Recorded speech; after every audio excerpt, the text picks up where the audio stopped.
Welcome to Mehta PG college. तो आज हम पढ़ने वाले हैं हमारे स्पेक्ट्रोस्कोपी का टॉपिक, जो कि है हमारे एमएससी प्रीवियस का टॉपिक है। ठीक है, स्पेक्ट्रोस्कोपी जिसकी यूनिट फर्स्ट है हमारे पास unifying principles and microwave spectroscopy. तो बेसिकली सबसे पहले तो हम स्पेक्ट्रोस्कोपी के बारे में जानेंगे कि स्पेक्ट्रोस्कोपी होती क्या है। ठीक है,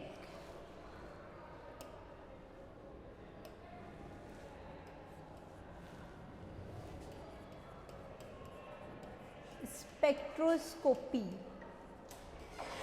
What is a spectroscopy?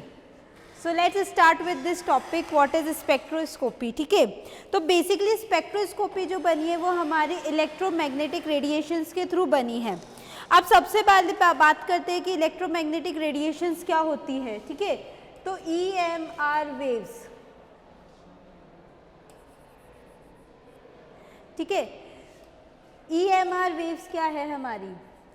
EMR waves होती है हमारी इलेक्ट्रोमैग्नेटिक रेडिएशन, जो कि बनी है एक तो इलेक्ट्रिक फील्ड से और साथ ही साथ बनी है हमारी मैग्नेटिक फील्ड से। तो इन दोनों के कॉम्बिनेशन से जो बनती है उसको हम बोलते हैं EMR wave, and both these are perpendicular to each other, जो इस तरीके से हमारा रिप्रेजेंट किया जाता है। ये as a electric field and this is a magnetic field.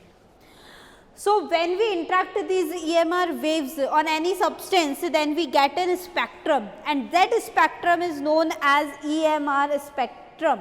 ठीक है, EMR spectrum, or we can say that it will provide a spectrum.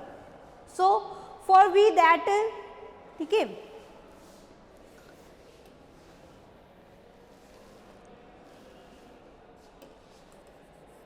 अब स्पेक्ट्रम की बात करिए हमने तो डेफिनेटली हम देखेंगे कि किस तरीके से ये काम करता है। ठीक है, तो देखो जब हमने इसके ऊपर क्या डाली है, किसी भी तरह की EMR वेव्स डाली है, तो हमें यहाँ पे एक तरीके का क्या मिलता है, स्पेक्ट्रम मिलता है। इसी स्पेक्ट्रम को हम स्पेक्ट्रोस्कोपी की स्टडी कहते हैं। तो द स्टडी ऑफ स्पेक्ट्रोस्कोपी, तो अगर हम लिखना चाहे,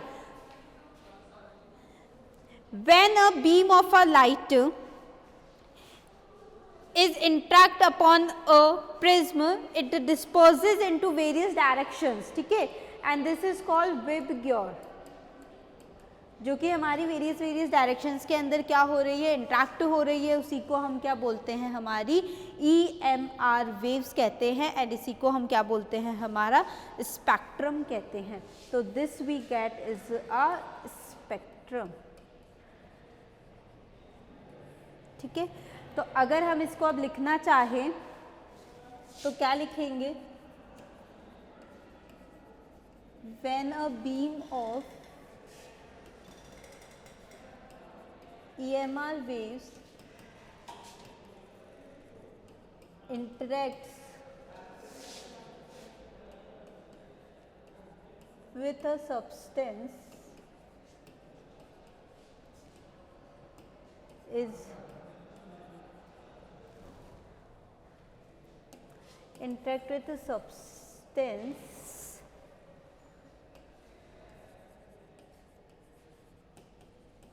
and disperses into various directions. This is known as spectrum. ठीक है, तो बेसिकली हमने क्या जाना कि स्पेक्ट्रम जब beam of EMR waves interacts with a substance and disposes into various directions, this is known as an spectrum. तो इसे हम क्या बोलते हैं, एज अ स्पेक्ट्रम कहते हैं। अब हम अगर इसकी स्टडी देखने जाए तो सबसे पहले देखो, बेसिकली हम बात करते हैं हमारी EMR वेव्स की। EMR वेव्स दो तरीके से बना होता है हमारा, डुअल नेचर शो करता है। एक तो वेव थ्योरी होती है और एक हमारी होती है क्वांटम थ्योरी। क्वांटम जो थी वो बेसिकली हमारे आइंस्टाइन ने बताया था कि जो हमारी एनर्जी है वो हमारी किस फॉर्म में होती है, क्वांटस की फॉर्म के अंदर प्रेजेंट होती है, इजिकल्स टू h न्यू की फॉर्म के अंदर होती है। वेव थ्योरी के अंदर हम डिफरेंट डिफरेंट चीजें पढ़ते हैं। एक तो वेवलेंथ, फ्रीक्वेंसी, ठीक है, वेवलेंथ एंड फ्रीक्वेंसी। अब अगर हम इसकी बात करें कि वेवलेंथ एंड फ्रीक्वेंसी, तो वेवलेंथ क्या होती है, तो देखो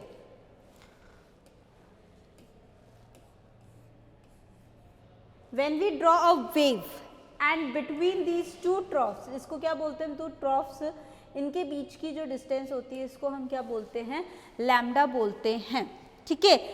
लैम्डा के साथ साथ ही अब बात कर रहे हैं इसकी फ्रीक्वेंसी की, तो फ्रीक्वेंसी जिस टाइम पीरियड के अंदर ये जो है ये अपनी वेवलेंथ शो करेगी, इसको क्या बोलते हैं, पर सेकंड के अंदर, उसको क्या बोलेंगे हम, फ्रीक्वेंसी डिनोटेड बाय न्यू। इसी के अंदर एक और हम चीज कह सकते हैं, हमारा wave number. Wave number is that कि हमारी फ्रीक्वेंसी कितने टाइम के अंदर हमारा रिस्पॉन्ड कर रही है, कितनी वेव्स जो है ये फ्लक्चुएट कर रही है, इसको क्या बोलेंगे हम, वेव नंबर के तौर पे रिप्रेजेंट करेंगे। देन उसके बाद अब हम बेसिकली अगर अब हमारा स्टार्टिंग ऑफ ईएमआर देखें तो देखो स्पेक्ट्रोस्कोपी हमारी बहुत बड़ी है ना। अब कितनी बड़ी स्पेक्ट्रोस्कोपी है उसको हमें क्या करना है, सबसे पहले मर्ज करना है। मर्ज कैसे करेंगे, सबसे पहले हम इस हर स्पेक्ट्रोस्कोपी की डिटेलिंग लेंगे कि हर स्पेक्ट्रोस्कोपी हमारी किसके ऊपर बेस्ड है। तो देखो सबसे पहले अगर हम बात करें तो एक टेबुलर फॉर्म के अंदर हम इसकी स्टडी करेंगे।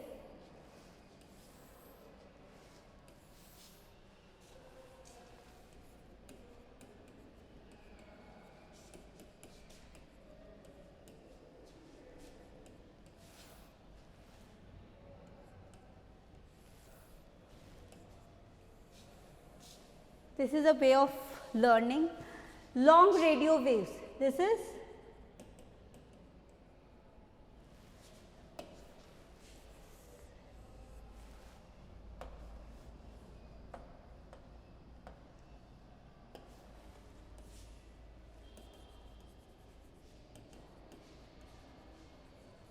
radio waves.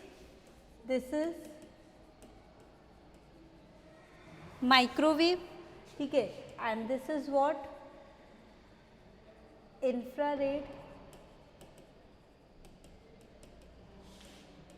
Ultraviolet, X-rays, gamma rays and cosmic. तो याद करने का तरीका क्या है, लॉन्ग रेडियो वेव में IR, UV, XY, Z, ठीक है। अब अगर हम बात करें अपनी स्पेक्ट्रोस्कोपी की, तो भाई रेडियो वेव्स कौन सी स्पेक्ट्रोस्कोपी हमें प्रोवाइड करती है, ठीक है।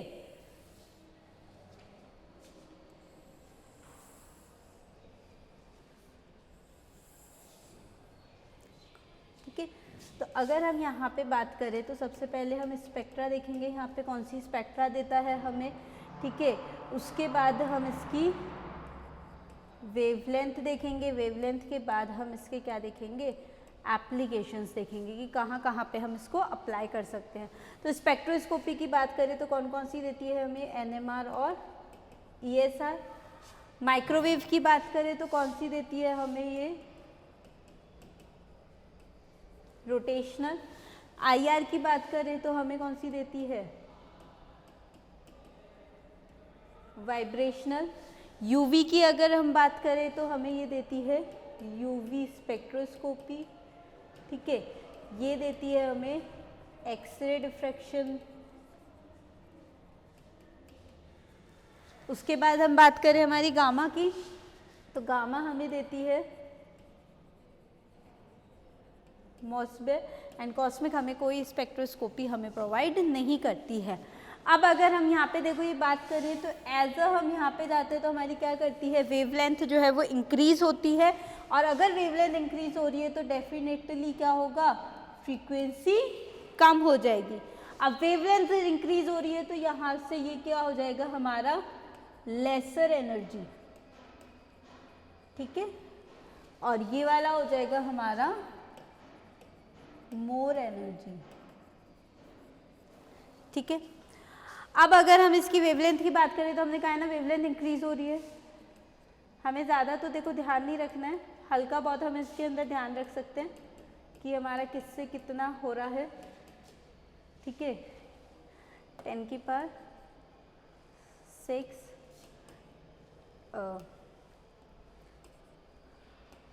दिस इज 10 की पावर 3, 10 की पावर 2, 10 की पावर -2, इस तरीके से होती है। ठीक है, अब हम इसकी क्या बात करेंगे एप्लीकेशंस की। तो एप्लीकेशंस अगर बात करें तो एनएमआर और ईएसआर जो है वो देखो क्या देता है हमें, चेंज इन स्पिन स्टेट्स। ठीक है, हमारे जितने भी हमारा चेंज होता है हमारे स्पिन स्टेट्स के अंदर, उसको कौन रिप्रेजेंट करता है ना, हमारा एनएमआर एंड ईएसआर। एनएमआर की फुल फॉर्म क्या हो जाएगी, nuclear magnetic resonance, and ESR की इलेक्ट्रॉन स्पिन रेजोनेंस। ठीक है, अब अगर इसका हम वैसा एप्लीकेशन देखें, ये तो हो गया हमारा केमिस्ट्री के अंदर कि हम क्या देख रहे हैं, उनकी स्पिन्स को, स्टेट्स को चेंज देख रहे हैं। स्पिन स्टेट्स व्हाट क्या होती है हमारी, दो तरीके से हमारा होता है कि जब हम किसी के ऊपर मैग्नेटिक फील्ड अप्लाई कर रहे हैं, देखो किसी सब्सटेंस लिया हमने, उसके ऊपर हमने क्या करा है, किसी भी तरीके के हमने मैग्नेटिक फील्ड को अप्लाई किया। ठीक है, अब अगर हमने इसके ऊपर मैग्नेटिक फील्ड अप्लाई की है तो मैग्नेटिक फील्ड अप्लाई होने से या तो ये इसी की डायरेक्शन में मूव करता है या फिर इसके अपोजिट डायरेक्शन में मूव करता है। तो अगर इसकी मैंने सपोज मैग्नेटिक फील्ड की डायरेक्शन जो है वो इस साइड ही रखी है। ठीक है, अगर ये इस साइड है तो ये देखो ये ऊपर की इधर जा रहा है और ये इधर जा रहा है, तो ये तो हो जाता है -हाफ और ये हो जाएगा हमारा +हाफ। इस तरीके की जो चेंज इन स्पिन स्टेट्स को शो करता है वो करता है हमारा एनएमआर और ईएसआर, जिससे हमें ये पता चलता है कि स्पिन के अंदर कितना चेंज इसका आया है। ठीक है, तो ये तो था हमारा केमिस्ट्री का प्रैक्टिकल नॉलेज में। ठीक है, अब प्रैक्टिकली अगर हम देखे जाए कि भाई प्रैक्टिकली हम इसको कैसे इस्तेमाल कर सकते हैं, तो काई में यूज होता है ये हमारा रेडार,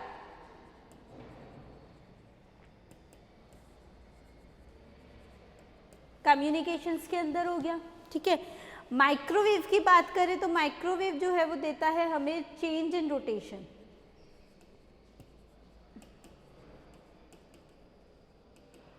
मतलब हमारा मॉलिक्यूल के अंदर कैसे चेंजेस आ रहे हैं उसके रोटेशन के अंदर, उनके चेंजेस को कौन बताता है, हमारा माइक्रोवेव स्पेक्ट्रोस्कोपी बताता है। अब एप्लीकेशन अगर इसकी बात करें तो कहाँ हो जाएगी हमारी, इससे हमें क्या पता लग जाएगा, बॉन्ड लेंथ एंड साथ ही साथ बॉन्ड एंगल। भाई bond length and bond angle क्यों पता लग रही है, क्योंकि अगर रोटेशन हो रहा है तो डेफिनेटली है कि बॉन्ड लेंथ के अंदर कुछ ना कुछ चेंजेस है। बॉन्ड लेंथ लंबी है छोटी है, इस सबका पता हमें किससे लगेगा, हमारे माइक्रोवेव के रोटेशनल स्पेक्ट्रोस्कोपी से पता लगेगा। अब बात करते हैं हम आईआर की। तो आईआर के अंदर देखो क्या होता है, हमारे वाइब्रेशंस होते हैं कि मॉलिक्यूल हमारा कितना वाइब्रेट करता है, और इन्हीं वाइब्रेशंस से के थ्रू हमें किसका पता लगता है, हमारे फंक्शनल ग्रुप्स का।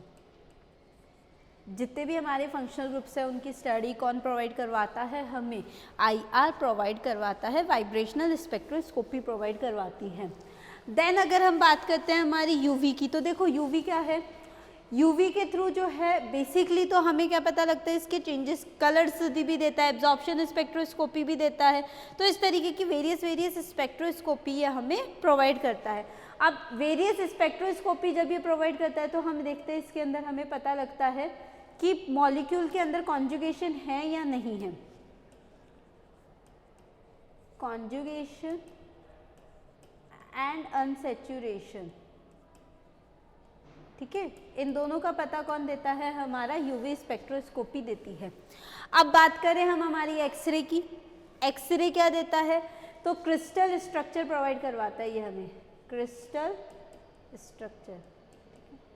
अब क्रिस्टल स्ट्रक्चर होता है कि हमने कोई भी एक मॉलिक्यूल लिया है, उस क्रिस्टल कैसा है, हमारा टेट्राहेड्रल है, ऑक्टाहेड्रल है, किस तरीके से वो हमारे स्पेस के अंदर प्रेजेंट है, इस तरीके की स्टडी को हमारा कौन शो करता है, हमारा एक्सरे डिफ्रैक्शन हमारा शो करता है।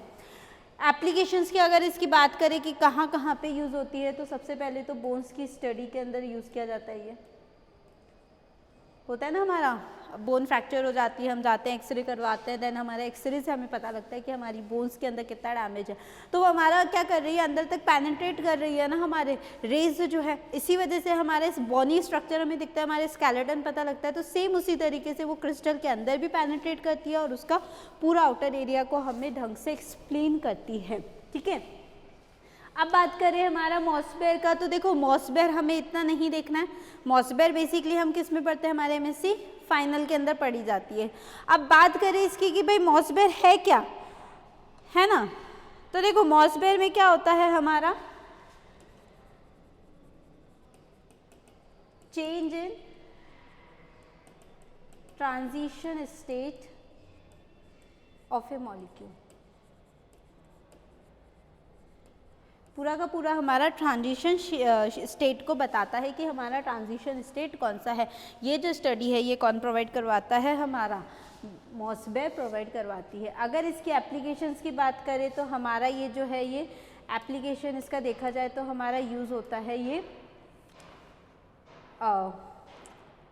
गामा रेज ना, this is used in nuclear chemistry, the most frequently is used in nuclear chemistry.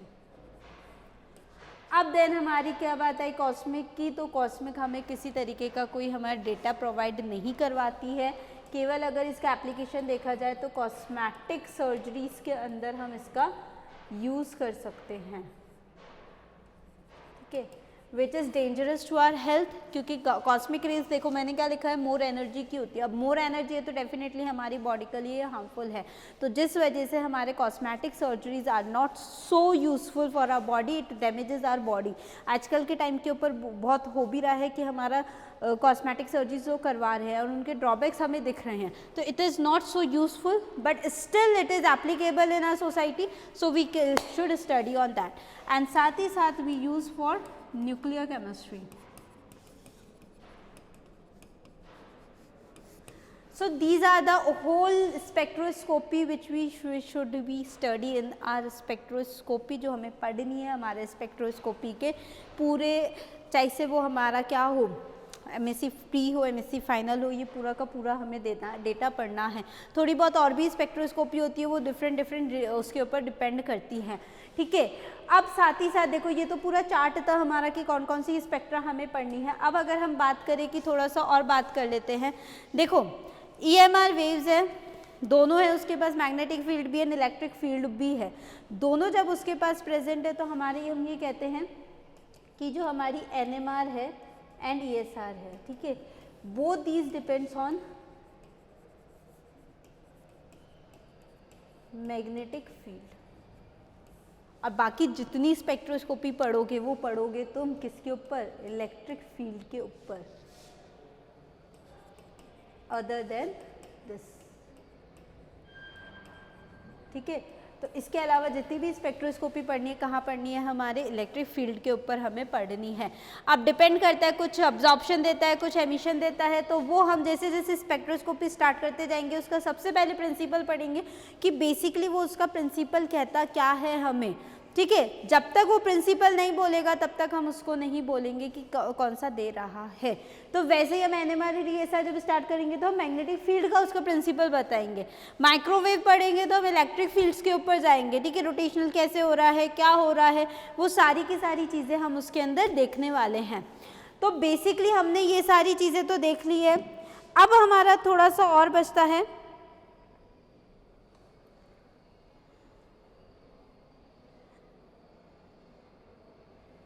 ठीक है। Next we will study our topic that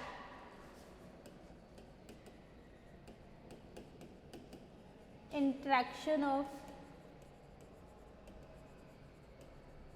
radiation with matter. अब हम ये बात कर रहे हैं कि अगर हमारा जो है वो अगर इंटरेक्ट कर रही है हमारे उसके साथ, ठीक है, किसके साथ, रेडिएशन से जो है वो हमारे मैटर के साथ इंटरेक्ट कर रही है, तो कौन से फिनोमिनन हमारे हो सकते हैं। तो देखो पहला फिनोमिनन जो है इसका, सबसे पहला जो है वो है हमारा polarisation, second is diffraction, third is reflection, fourth is refraction, fifth is absorption, sixth is emission, ठीक है, polarisation, diffraction, reflection and sixth is emission. तो ये 6 टॉपिक्स, 6 फिनोमिनन हमारे अकर होते हैं, ठीक है। एक और बच गया हमारा, sorry, and this is what, scattering. ये कुछ फिनोमिनन है जो हमारे अगर मैटर इंटरेक्ट करेगा तो ये कुछ फिनोमिनन हमारे होते हैं। अब पर्टिकुलरली हम एक एक फिनोमिनन उठाने वाले हैं कि हमारा क्या क्या फिनोमिनन उससे हो सकता है। ठीक है, हमने केवल नाम लिखे हैं, अब इन नाम के ऊपर कैसे हमें जाना है, कैसे हमारा स्पेक्ट्रा काम कर रहा है, वो सारी चीज़ें हमें देखनी है। ठीक है, तो सबसे पहला क्या है हमारा पोलराइजेशन। तो let's start with first polarisation.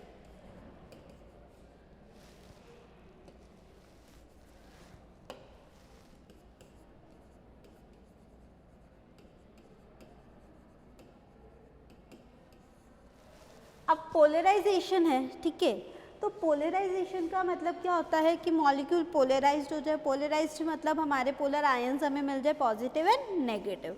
ठीक है, अब पॉजिटिव एंड नेगेटिव हमें अब मॉलिक्यूल को तो है नहीं कि भाई हम तोड़ रहे हैं उसको। इस पोलराइजेशन का मतलब ये है कि जब भी हमने किसी सब्सटेंस के ऊपर क्या डाला है, EMR वेव्स डाली, तो ये क्या होगा, मॉलिक्यूल PPL देगा, प्लेन पोलराइज लाइट में। पहले तो देखो निकोल प्रिज्म होता है, फिर कन्वर्ट करता है उसको, तो इतना डीपली नहीं जाना है, बस इतना समझना है कि ठीक है हो क्या रहा है। तो इस PPL को दो तरीके से रोटेट कर सकता है, या तो क्लॉकवाइज करेगा, है ना, या फिर हमारा एंटी क्लॉकवाइज रोटेट करेगा। तो क्लॉकवाइज को क्या बोलेंगे, पॉजिटिव, और इसको क्या बोलेंगे, हाँ, नेगेटिव। ठीक है, तो अगर PPL अगर हमारी क्लॉकवाइज रोटेट हो जाती है तो पॉजिटिव बोला जाता है, और अगर इसको ये है तो ये नेगेटिव बोला जाता है। इसी के साथ हम इसको D बोलते हैं, इसको L बोलते हैं। ठीक है, तो ये कुछ टर्म्स होती है जो हम हमारे यूज़ करा जाता है। बेसिकली ऑर्गेनिक स्पेक्ट्रा के अंदर हम ये पढ़ते हैं, ऑर्गेनिक स्पेक्ट्रोस्कोपी बेसिकली इसी फिनोमिनन पे काम करती है कि क्या क्या हमारा है, कि पॉजिटिव है, नेगेटिव है, क्या हमारा चीज़ इसके अंदर प्रेजेंट है। ठीक है, अब नेक्स्ट फिनोमिनन की अगर हम बात करें, नेक्स्ट हमने क्या लिखा था, डिफ्रैक्शन। ठीक है, सेकेंडली अगर अब हम बात करें हमारा, देखो डिफ्रैक्शन मतलब क्या होता है, बिखरना। ठीक है, डिफ्रैक्ट होना। अब डिफ्रैक्शन में हमें दो तरीके के हो सकते हैं, हमारा कंस्ट्रक्टिव भी हो सकता है और डिस्ट्रक्टिव भी होता है, ना तो बड़ा हो जाए या छोटा हो जाए। अगर कहने का मतलब ये है कि अगर हमारी दो वेव्स हैं, वो दोनों कंबाइन होकर हमारा इस तरीके से कंस्ट्रक्टिव नेचर दे रही है हमें, तो इस तरीके से हो जाएगा, और डिस्ट्रक्टिव के अंदर हमें ये छोटा मिलने लग जाएगा। इस तरीके के पैटर्न को हम क्या बोलते हैं, इसको हम कंस्ट्रक्टिव, और इसको हम बोलते हैं डिस्ट्रक्टिव। ठीक है, अब दोनों चीज़ें हमारे पास, कंस्ट्रक्टिव भी और डिस्ट्रक्टिव भी। अब क्या काम करना है, देखो दो वेव्स है हमारी A प्लस B। अब अगर प्लस करोगे तो ये वाला फिनोमिनन मिलेगा, और माइनस करोगे तो हमें ये वाला फिनोमिनन हमारा मिलेगा। तो दोनों चीज़ें हम देख सकते हैं कि हमारा कौन सा कब मिलेगा। तो डिस्ट्रक्टिव इज दैट कि हमने दोनों को कोलाइड करवाते हैं, कोलाइड करवाने के ऊपर या तो ये दोनों ऐड होके हमें बड़ा दे दे कंस्ट्रक्टिव नेचर, या फिर हमें डिस्ट्रक्टिव दे दे। अब ये कंस्ट्रक्टिव एंड डिस्ट्रक्टिव अगर हम पैटर्न की बात करें तो देखो कैसे मिलता है हमें ये पैटर्न। हमारा ये एक मॉलिक्यूल है, इसके ऊपर ये डाला, इसमें से EMR निकली हमारी। अब इस EMR को हम क्या करते हैं, एक स्लिट से मूव ऑन करते हैं। जब इस स्लिट से ये मूव ऑन करती है, थोड़ा अच्छे से इसको देखो, जब ये रेज आई, दिस इज इन स्लिट, इस स्लिट से गई होते हुए, और ये क्या होगी, वेरियस डायरेक्शन में हमारी डिफ्रैक्ट हो जाती है। ठीक है, अब जब ये डिफ्रैक्ट हुई है तो हमारा दो तरीके की कंडीशन दे सकती है, कंस्ट्रक्टिव हो सकती है या फिर हमारा डिस्ट्रक्टिव नेचर की हो सकती है। ठीक है, थर्डली अगर हम बात करें तो हमारा होता है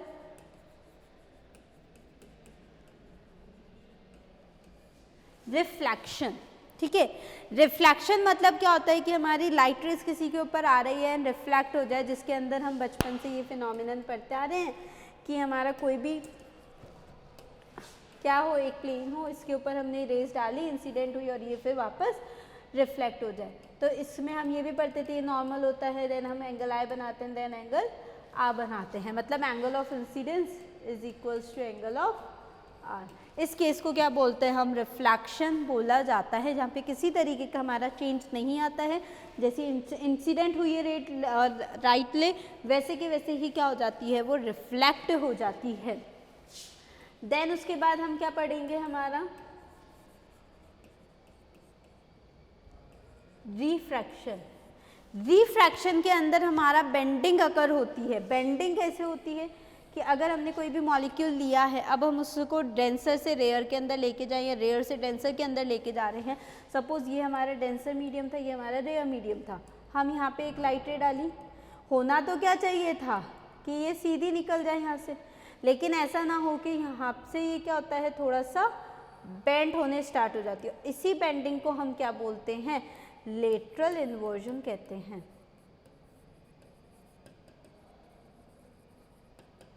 तो the phenomenon of bending of the light is known as refraction. And refraction basically होता किसकी वजह से है, हमारा किसकी वजह से हुआ है, रेयर और डेंसर मीडियम्स की वजह से। तो हमारा जो रिफ्रैक्शन है बेसिकली किसके ऊपर डिपेंड करेगा, हमारा मीडियम के अंदर। किसी मीडियम में अगर डेंसर है तो उसके अंदर वो बेंड हो जाएगा रेयर से, और रेयर से जब ये वापस निकलता है तो यहाँ पे भी देखो ये थोड़ी सी बेंडिंग शो करता है। तो इस फिनोमिनन को हम बोलते हैं रिफ्रैक्शन। अब हम सोचोगे कि हमारे स्पेक्ट्रो में कौन सी काम आने वाली है, तो स्पेक्ट्रो में काम आएगी अभी, ठीक है। अब स्पेक्ट्रो में कौन कौन सी काम आएगी, अभी तक हमने चार पढ़ ली, ठीक है। अब बचिए देखो एब्जॉर्प्शन, एमिशन एंड स्कैटरिंग। ये जो तीन है ना हमारी, ये बहुत ज़्यादा इंपॉर्टेंट है, ठीक है। अब कैसे देखो,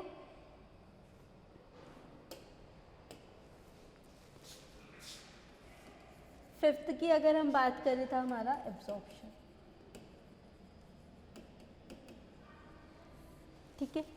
देखो कुछ चीज़ें होती है, एक ही मॉलिक्यूल के ऊपर जब तुम EMR डालोगे, ठीक है, तो कुछ रेज तो हमारी क्या हो सकती है, हम सपोज मैंने आई इंटेंसिटी की लाइट रेज डाली है इसके ऊपर, तो कुछ तो एब्जॉर्ब हो सकती है, ठीक है, समथिंग कुछ रिफ्लेक्ट हो सकती है, कुछ इससे ट्रांसमिट हो सकती है, ठीक है, सॉरी स्कैटर्ड हो सकती है, ये दिस इज स्कैटर्ड, IS हो जाएगी, IR हो जाएगी, ठीक है, आई रिफ्रैक्टेड हो जाएगी कुछ रेज हमारा, ठीक है, देन हमारा कुछ एब्जॉर्ब हो गई, कुछ रिफ्लेक्ट हो गई, कुछ ट्रांसमिट हो गई, ठीक है।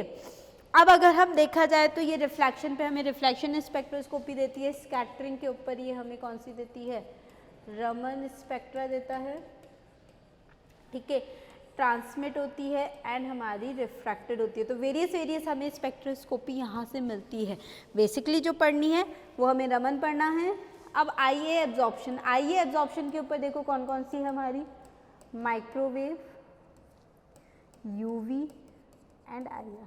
ये तीनों ही स्पेक्ट्रोस्कोपी किसके ऊपर बेस्ड है, हमारी माइक्रोवेव, UV एंड IR। मतलब लाइट रेज का क्या हो रहा है, हमारा एब्जॉर्प्शन हो रहा है। इसी फिनोमिनन के ऊपर हमारी ये तीनों की तीनों स्पेक्ट्रोस्कोपी जो है वो बेस्ड है।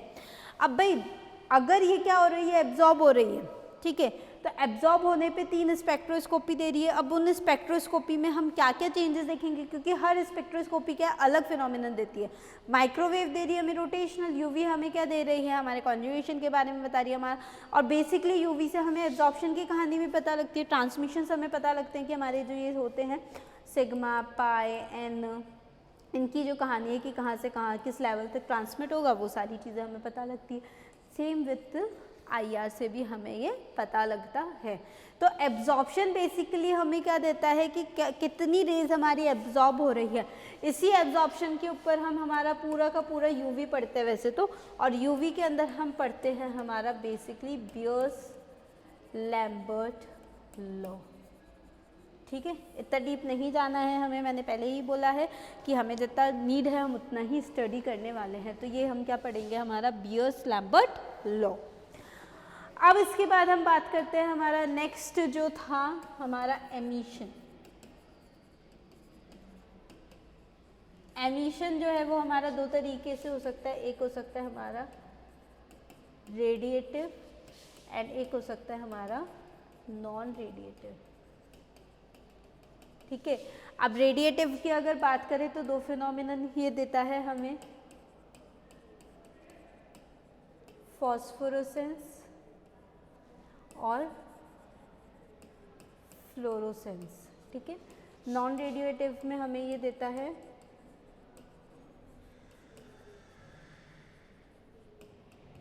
इंटरनल कन्वर्जन और इंटर सिस्टम क्रॉसिंग, ओके, ये दो फिनोमिनन हमें कौन देता है, हमारा एमिशन हमें प्रोवाइड करवा देता है। अब रेडिएटिव के अंदर भी एमिशन